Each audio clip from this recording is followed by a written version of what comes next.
আসসালামু আলাইকুম রহমতুল্লাহ বরকাতু।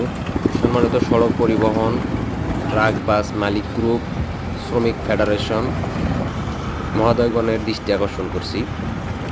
মহাসড়কে অবৈধ যান চলাচল বন্ধের আইন থাকা সত্ত্বেও মহাসড়কে কিভাবে এই অবৈধ যানগুলো চলাচল করতেছে, এগুলোর কারণে মহাসড়কে দুর্ঘটনা ঘটেই চলেছে, কোনোভাবে থামানো যাচ্ছে না।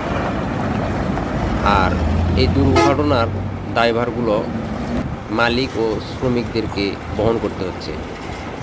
কিন্তু কেন মালিক শ্রমিকরা এই দুর্ঘটনাগুলোর কারণে দায়ভারগুলো নিচ্ছেন? তো আমি সকলের উদ্দেশ্যে বলতেছি, সকলেরই বাংলাদেশে অধিকার আছে চলাফেরা করার, ওনাদের জন্য আলাদা রাস্তা করে দেওয়া হোক অতি দ্রুত।